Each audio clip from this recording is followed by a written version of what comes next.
Good morning guys और आपके crack exam channel में आप सभी का स्वागत है। तो आज के इस वीडियो में 8 जून के इंपॉर्टेंट करंट अफेयर्स को हम लोग कवर करेंगे। तो हमारा पहला प्रश्न है, हाल ही में रिचर्ड डॉकिंस अवार्ड जीतने वाले पहले भारतीय कौन बन गए हैं? सही उत्तर होगा जावेद अख्तर। तो बॉलीवुड के मशहूर लेखक और गीतकार हैं ये जावेद अख्तर और इन्हीं को प्रतिष्ठित रिचर्ड डॉकिंस पुरस्कार से सम्मानित किया गया है। और आपको बता दूं, इसी के साथ जावेद अख्तर ये अवार्ड पाने वाले पहले भारतीय भी बन गए हैं, इसीलिए ये प्रश्न बहुत ज्यादा इंपॉर्टेंट होगा। ये जो अवार्ड है ये 2003 से दिया जा रहा है और ये अवार्ड विज्ञान, रिसर्च, शिक्षा और मनोरंजन के क्षेत्र में ऐसे प्रतिष्ठित व्यक्तियों को दिया जाता है जो सार्वजनिक रूप से लॉजिकल होकर धर्मनिरपेक्षता की रक्षा के लिए प्रयास करते हैं। और यह अवार्ड प्रसिद्ध अंग्रेजी विकासवादी जीव विज्ञानी यानी कि इवोल्यूशनरी बायोलॉजिस्ट रिचर्ड डॉकिंस के नाम पर दिया जाता है। बाकी अगर ऑप्शंस की बात करेंगे तो ये ऑप्शंस इंपॉर्टेंट है, जैसे कि मेजर सुमन गवानी, इनको 2019 के लिए United nation military gender advocate of the year का अवार्ड मिला था, ये इंपॉर्टेंट नाम है। और राजीव जोशी की बात करेंगे, इन्वेंटर ऑफ द ईयर का अवार्ड मिला था इन्हें। और सौरभ लोढ़ा 2020 का young career award in nano science and technology इनको मिला था। तो ये याद रखना, बढ़ते हैं आगे। फिर है, हाल ही में किस राज्य ने मेघ संदेश एप्लीकेशन को लॉन्च किया है? तो आंसर होगा कर्नाटक ने। तो अभी कर्नाटक सरकार ने मेघ संदेश नाम से एक एप्लीकेशन को लॉन्च किया है। तो इस एप्लीकेशन को यूज करके आप बेंगलुरु में रियल टाइम में यानी कि वास्तविक समय में बारिश, बाढ़ और तूफान के बारे में जानकारी ले सकोगे। और इस एप्लीकेशन को किसने बनाया? IISc बेंगलुरु और कर्नाटक के state natural disaster monitoring centre ने मिलकर के बनाया है। बात कर्नाटक की है तो ये रहा मैप में कर्नाटक, कैपिटल क्या है? बेंगलुरु है। मैं आपको कई बार बता चुका हूँ, बेंगलुरु में काफी इंपॉर्टेंट चीजों के हेडक्वार्टर्स हैं, जैसे कि इन्फोसिस का है, विप्रो का है, हिंदुस्तान एरोनॉटिकल लिमिटेड का है और इसरो का भी यहीं पर है। उसके अलावा याद रखना, सिलिकॉन वैली ऑफ इंडिया इसी को कहते हैं। और बेंगलुरु इंडिया का पहला सिटी बना था अपना ऑफिशियल लोगो लॉन्च करने वाला। IT कैपिटल ऑफ इंडिया भी इसे ही कहा जाता है। और 2019 में डिजिटल लेन देन के मामले में सबसे आगे भी बेंगलुरु ही था। मुख्यमंत्री है BS येदियुरप्पा, गवर्नर है वाजुभाई वाला। इसके अलावा कर्नाटक सरकार ने जन सेवक योजना शुरू की थी, आप्त मित्र एप्लीकेशन भी इन्होंने ही लॉन्च की थी। उसके अलावा बेंगलुरु सिटी कॉर्पोरेशन ने प्राणवायु नाम का श्वसन जागरूकता कार्यक्रम भी शुरू किया है। तुंगभद्रा डैम, ये आपका तुंगभद्रा नदी पे है, ये आपके कर्नाटक में है। उसके अलावा कौन कौन से नेशनल पार्क है यहाँ पे? बांदीपुर नेशनल पार्क है, अंशी नेशनल पार्क हो गया, बैनरघट्टा नेशनल पार्क है और एक नगरोल नेशनल पार्क भी है यहाँ पे। उसके अलावा आपको याद होगा पिछले साल ही कर्नाटक के बुक्कपटना को दूसरा चिंकारा वन्य जीव अभ्यारण्य भी घोषित किया था। बढ़ते हैं आगे। फिर है, हाल ही में इंग्लैंड के जेम्स वॉट पुरस्कार के लिए किसे चुना गया है? तो आंसर होगा मधु माधवी को। तो बिहार की है ये मधु माधवी और इन्हीं को ब्रिटेन के प्रतिष्ठित जेम्स वॉट अवार्ड के लिए चुना गया है। जेम्स वॉट, अच्छा जेम्स वॉट किसके लिए जाने जाते हैं? मुख्य रूप से टीम इंजन के लिए। तो ICI पब्लिशिंग हाउस लंदन हर साल किसी एक उत्कृष्ट रिसर्च आर्टिकल को जेम्स वॉट अवार्ड से सम्मानित करता है। तो 2020 के लिए मधु माधवी को चुना गया है। एक्चुअली में एनर्जी नाम के एक रिसर्च जर्नल में मधु माधवी का शोध निबंध प्रकाशित हुआ था, call in the 21st century a climate of change and uncertainty. और इसी के कारण इनको मिल रहा है ये इंग्लैंड का जेम्स वॉट पुरस्कार। तो आपको सीधा सा याद रखना है, जेम्स वॉट पुरस्कार इस साल का किसको मिल रहा है? मधु माधवी को। किस राज्य से है? तो बिहार से है। बाकी इनकी बात करेंगे, लेफ्टिनेंट कमांडर है ये अक्षय कुमार और इन्हीं को vice admiral GM Hiranandani memorial rolling trophy 2020 से सम्मानित किया। Professor T Pradeep IIT Madras के प्रोफेसर हैं और अभी इन्हें साइंस एंड टेक्नोलॉजी की कैटेगरी में 2020 का निक्केई एशिया अवार्ड मिला। सिद्धार्थ वरदराजन भारतीय पत्रकार हैं, फ्रीडम ऑफ स्पीच अवार्ड मिला है। तो ये भी नाम ध्यान रखना। बढ़ते आगे। फिर है, हाल ही में किस एयरपोर्ट को प्लेटिनम मान्यता प्राप्त हुई है? तो आंसर होगा हैदराबाद अंतरराष्ट्रीय हवाई अड्डा को। तो अभी हैदराबाद इंटरनेशनल एयरपोर्ट को 15 से 35 मिलियन पैसेंजर की कैटेगरी में ACI यानी कि एयरपोर्ट काउंसिल इंटरनेशनल ने Asia Pacific green airports recognition 2020 में हाईएस्ट प्लेटिनम रिकॉग्निशन यानी कि मान्यता प्रदान की गई है। और हैदराबाद एयरपोर्ट, इसी को राजीव गांधी इंटरनेशनल एयरपोर्ट भी बोलते हैं। बाकी केम्पेगौड़ा अंतरराष्ट्रीय हवाई अड्डा, ये भी न्यूज में था, ये आपके बेंगलुरु में है। और क्यों न्यूज में था? क्योंकि अभी इसने भारत और मध्य एशिया में सर्वश्रेष्ठ क्षेत्रीय एयरपोर्ट के लिए स्काई ट्रैक्स अवार्ड जीता था। और इंदिरा गांधी इंटरनेशनल एयरपोर्ट आप जानते ही हो, दिल्ली में है और ये भी सिंगल यूज प्लास्टिक फ्री होने वाला भारत का पहला एयरपोर्ट बना था। कोच्चि अंतरराष्ट्रीय हवाई अड्डा की बात करेंगे, केरल में है और सौर ऊर्जा से संचालित होने वाला विश्व का पहला एयरपोर्ट है ये, तो ये भी ध्यान रखना। बढ़ते हैं आगे।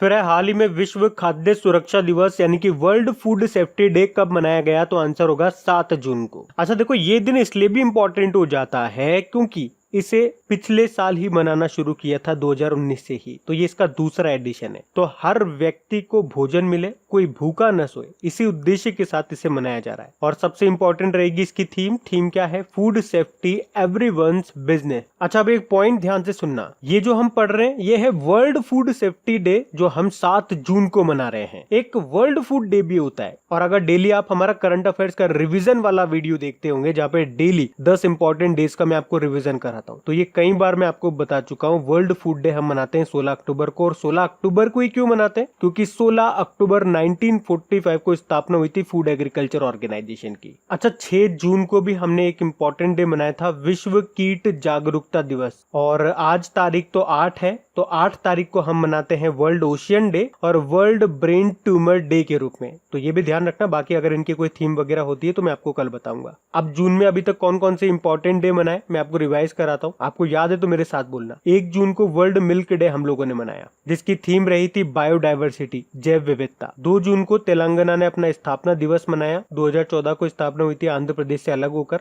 3 जून को विश्व साइकिल दिवस मनाया। 5 जून को वर्ल्ड एनवायरनमेंट डे मनाया, जिसकी थीम क्या रही, बायोडाइवर्सिटी। तो ये भी ध्यान रखना। बढ़ते हैं आगे। अच्छा गाइज, आगे बढ़ने से पहले आप लोगों की एक ख्वाहिश पूरी हो गई है, उसके बारे में आपको बता दूं। आप लोग बोल रहे थे ना कि अभी तक जो भी IITs न्यूज में रहे हैं, किसी IIT ने कोई पोर्टल लॉन्च किया है तो किसी ने कोई एप्लीकेशन बनाया है, तो जो भी IIT मतलब अभी तक न्यूज में रहे हैं जनवरी से लेके लास्ट मई तक, तो उन सभी का मैंने ऑडियो बना दिया है और ऑडियो बना करके खबरी एप्लीकेशन पे अपलोड कर दिया है। तो अगर आपने वो ऑडियो नहीं सुना है तो डिस्क्रिप्शन में आपको ऑडियो रिवीजन का लिंक मिल जाएगा, तो उस पर क्लिक करके आप वो ऑडियो सुन सकते हैं। और वैसे अगर आपने खबरी एप्लीकेशन को इंस्टॉल कर रखा होगा और वहां पे क्रैक एग्जाम चैनल को फॉलो कर रखा होगा तो आपको नोटिफिकेशन मिल भी गया होगा। लेकिन अगर आप में से कोई से फर्स्ट टाइम देख रहा है और खबरी एप्लीकेशन आपने इंस्टॉल नहीं किया है, तो नीचे आपको लिंक मिलेगा ऑडियो रिवीजन का। जैसे आप उस पर क्लिक करेंगे खबरी एप्लीकेशन पे आप चले जाएंगे, उसे आप इंस्टॉल कर लीजिए और वहां पे क्रैक एग्जाम अपने चैनल को सर्च कीजिए। वहां पे आपको सारे ऑडियोज मिल जाएंगे, करंट अफेयर्स के ऑडियोज, वीकली करंट अफेयर्स के, जो भी इंपॉर्टेंट टॉपिक्स है सब के आपको ऑडियोज मिल जाएंगे। तो वहां जाकर के आप हमें फॉलो कर लेना, ताकि आगे से जो भी इंपॉर्टेंट ऑडियोज आने वाले हैं, इंपॉर्टेंट टॉपिक्स पे हम सीरीज स्टार्ट करने वाले हैं, तो उनके आपको नोटिफिकेशन मिल जाए। तो अभी तो हम बढ़ते हैं आगे। फिर है हाल ही में किसे EY world entrepreneur of the year 2020 से सम्मानित किया गया है, तो आंसर होगा किरण मजूमदार शॉ को। अच्छा इनके बारे में तो मैं आपको पहले भी बता चुका हूँ जब इनको ये अवार्ड देने की घोषणा हुई थी, पर अभी ये अवार्ड इनको दिया जा चुका है, तो मैं आपको एक बार फिर बता रहा हूँ। ये बायोकॉन के एग्जीक्यूटिव चेयरमैन है किरण मजूमदार शॉ, और इनको 2020 के लिए EY world entrepreneur of the year award के लिए चुना गया है, और इनको 2020 के लिए EY world entrepreneur of the year award दिया गया है। और याद रखना, ये अवार्ड पाने वाली ये तीसरी भारतीय है, या यूं कह दूं ये पहली भारतीय महिला है और दुनिया में दूसरी महिला है। मतलब अगर पर्सन वाइज बात करोगे तो तीसरी भारतीय हैं ये। इनसे पहले 2005 में इन्फोसिस के NR नारायण मूर्ति को मिल चुका है ये अवार्ड, 2014 में कोटक महिंद्रा बैंक के उदय कोटक को मिल चुका है, और अब मिल रहा है किरण मजूमदार शॉ को। तो पर्सन वाइज बात करोगे तो तीसरी भारतीय है, और महिला के रेस्पेक्ट में देखोगे तो पहली भारतीय महिला है और विश्व में दूसरी महिला। अच्छा इसके अलावा 2 पॉइंट में आपको और बताऊंगा इनके नाम। अभी कुछ समय पहले मेडिसिन मेकर पावर लिस्ट 2020 आई थी, उसमें ये टॉप 20 में शामिल हुई थी। और उससे पहले इनको ऑस्ट्रेलिया का जो सर्वोच्च नागरिक सम्मान है ऑर्डर ऑफ ऑस्ट्रेलिया, उससे भी सम्मानित किया गया था, और वो सम्मान पाने वाली ये चौथी भारतीय बनी थी। क्या नाम है, किरण मजूमदार शॉ। बाकी कृतिका पांडे, कल ही पढ़ा है हमने इनके बारे में, एशिया रीजन के लिए कॉमनवेल्थ शॉर्ट स्टोरी प्राइज जीता था। Jineth Bedoya Lima UNESCO Guillermo Cano Press Freedom Award जीता था, और गीता सेन भारतीय एक्टिविस्ट है, डैन डेविड पुरस्कार जीता था इन्होंने, ये भी याद रखना। बढ़ते हैं आगे। फिर है हाल ही में जारी डेटा के अनुसार 2012 से लेकर 2019 के बीच में सबसे ज्यादा बाघों की मौत किस राज्य में हुई है, तो आंसर होगा मध्य प्रदेश में। तो अभी नेशनल टाइगर कंजर्वेशन अथॉरिटी ने अभी एक डेटा जारी किया है, उसमें बताया कि 2012 से लेकर 2019 के बीच में देश में टोटल 750 बाघों की मृत्यु हुई है, और स्टेट वाइज बात करेंगे तो मध्य प्रदेश में सबसे ज्यादा 173 टाइगर्स मारे गए हैं, उसके बाद महाराष्ट्र में, उसके बाद कर्नाटक में, फिर उत्तराखंड वगैरह में। और वैसे आपको याद होना ही चाहिए सबसे ज्यादा बाघ आपके मध्य प्रदेश में ही है। कितने हैं? 526 इस डेटा के अनुसार बताया गया है। और इस डेटा में ये भी बताया गया है कि अभी दिसंबर 2019 में हमारे देश में जो टाइगर की संख्या थी वो थी 2976। तो ये भी याद रखना बढ़ते आगे। और गाइज अगर वीडियोस आपको अच्छे लग रहे हैं, मेरी मेहनत अच्छी लग रही है और ये वाकई अगर आपके लिए हेल्पफुल है तो प्लीज वीडियो को शेयर जरूर किया कीजिए। अगर इन वीडियोस से आपकी हेल्प होती है तो आप लोग मेरी हेल्प जरूर करें इन वीडियोस को लाइक और शेयर करके, ताकि इन वीडियोस को कंटिन्यू रखने में मुझे भी आपका सपोर्ट मिल सके। तो प्लीज इसे लाइक और शेयर जरूर करना। और अगर आप में से कोई इस वीडियो को फर्स्ट टाइम देख रहा है तो इस चैनल को आप सब्सक्राइब कर लीजिए, और सब्सक्राइब करने के बाद में पास में जो बेल आइकन आएगा उसे आप दबाना बिल्कुल मत भूलिएगा, क्योंकि आपको वीडियोस के नोटिफिकेशन तभी मिलेंगे जब आप बेल आइकन को प्रेस करोगे। तो चलिए अब बढ़ते हैं आगे। और गाइज अगर आप अपनी क्रेक एग्जाम एप्लीकेशन में क्विज वगैरह सॉल्व करते हैं और उससे अगर आपको हेल्प मिलती है तो एक छोटी सी हेल्प आप मेरी कर सकते हैं। वहां पे अगर कोई एडवर्टीजमेंट आपको दिखता है तो प्लीज उस पर एक बार आप क्लिक जरूर कर दिया करें। तो इसके रिजल्ट में उस एप्लीकेशन को और बेहतरीन बनाने में मुझे थोड़ा सपोर्ट भी मिल जाएगा। तो चलिए अभी बढ़ते हैं आगे। फिर है बुक वाला क्वेश्चन है, the dry fasting miracle from deprive to thrive. ये जो बुक है अभी इसको लिखा है, किसने लिखा है, लेखक कौन है इसके? तो आंसर होगा ल्यूक कोटिन्हो। तो अभी ल्यूक कोटिन्हो ने ये बुक लिखी है जिसका नाम है the dry fasting miracle from deprive to thrive. बाकी मोहम्मद अब्दुल मन्नान की बात करेंगे, बिहाइंड द मास्क कोविड-19 नाम की बुक लिखी है इन्होंने। और जेके रोलिंग की बात करेंगे तो द इकाबोग नाम की बुक लिखी थी इन्होंने, हैरी पॉटर सीरीज इन्होंने ही लिखी है। और वी कृष्ण स्वामी, ये भी इंपॉर्टेंट नाम है, स्पोर्ट जर्नलिस्ट हैं, पीवी सिंधु के ऊपर बुक लिखी है इन्होंने, shuttling to the top the story of PV Sindhu. ये इंपॉर्टेंट रहेगी बुक, ये याद रखना। बढ़ते आगे। फिर है हाल ही में किसने 500 करोड़ रुपए के पेमेंट्स इंफ्रास्ट्रक्चर डेवलपमेंट फंड स्थापित करने का निर्णय लिया है? तो आंसर होगा आरबीआई ने। तो भारत में पेमेंट इंफ्रास्ट्रक्चर को मजबूत करने के लिए आरबीआई 500 करोड़ रुपए के पेमेंट इंफ्रास्ट्रक्चर डेवलपमेंट फंड को स्थापित करेगा। तो ये फंड देश में डिजिटल पेमेंट इकोसिस्टम को मजबूत करेगा। अच्छा, आरबीआई के जो गवर्नर है शक्तिकांत दास है, आप जानते ही हो। बाकी सेबी की अगर बात करेंगे तो इसके हेड है अजय त्यागी। और नाबार्ड के तो नए अध्यक्ष अभी नियुक्त हुए हैं, क्या नाम है उनका? चिंतला गोविंद राजुलू।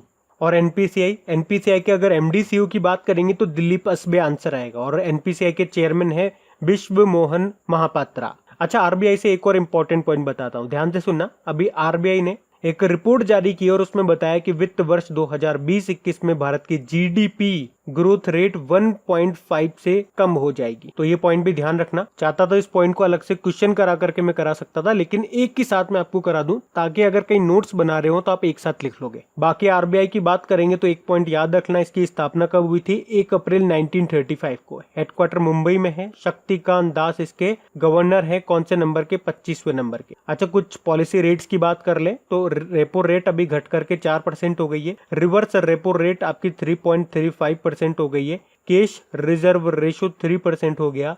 और मार्जिनल स्टैंडिंग फैसिलिटी और बैंक रेट ये घट करके 4.25% हो गई। और स्टेचुरी लिक्विडिटी रेशो ये है 18%। तो ये भी ध्यान रखो थोड़ा सा। बढ़ते हैं आगे।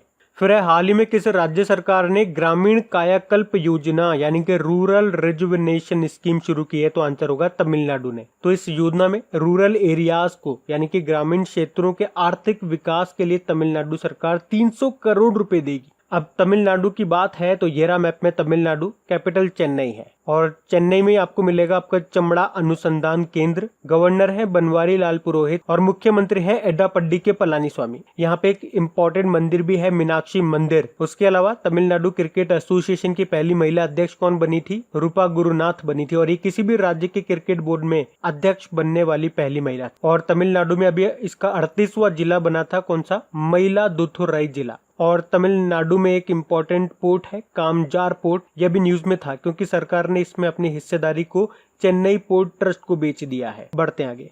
फिर है शहरी वन अनावरण बढ़ाने के लिए पर्यावरण मंत्रालय के द्वारा शुरू की गई पहल का नाम क्या है? इनिशिएटिव का नाम क्या है? तो आंसर होगा नगर वन, अर्बन फॉरेस्ट। तो हमारे जो केंद्रीय पर्यावरण मंत्री हैं प्रकाश जावड़ेकर जी, उन्होंने शहरी क्षेत्रों में वन अनावरण यानी कि वन क्षेत्र बढ़ाने के लिए नगर वन कार्यक्रम को शुरू किया है। और सरकार ने इस साल 145 करोड़ वृक्षारोपण का लक्ष्य रखा है और अगले 5 सालों में पूरे भारत में 200 शहरी वन डेवलप करने का लक्ष्य भी रखा है। बढ़ते हैं आगे।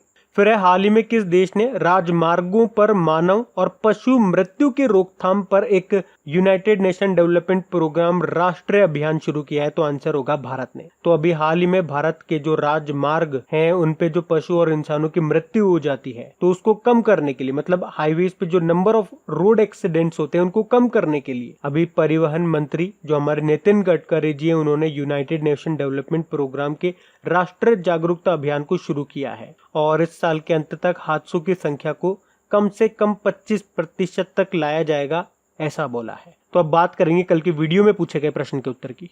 तो कल के वीडियो में आपसे पूछा था वर्ल्ड ट्रेड ऑर्गेनाइजेशन में किसे भारत के नए राजदूत के रूप में नियुक्त किया है? तो सही उत्तर था ऑप्शन बी, ब्रजेंद्र नवनीत को। आप सभी ने प्रश्न का बिल्कुल सही उत्तर दिया है।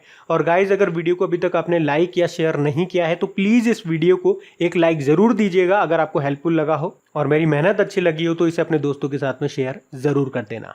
तो गाइज, इन सभी क्वेश्चंस का क्विज बना करके मैंने एप्लीकेशन पे अपलोड कर दिया है। तो अगर आपने वीडियो बिल्कुल ध्यान से देख लिया है तो वहां जाइए और इन सभी क्वेश्चंस का आप प्रैक्टिस लगा लीजिए ताकि ये सारे क्वेश्चंस आपको अच्छी तरीके से याद हो जाए। और जो नए स्टूडेंट इसे पहली बार देख रहे हैं, आपको बता दूं कि क्विज में अब रैंकिंग फीचर भी ऐड हो चुका है।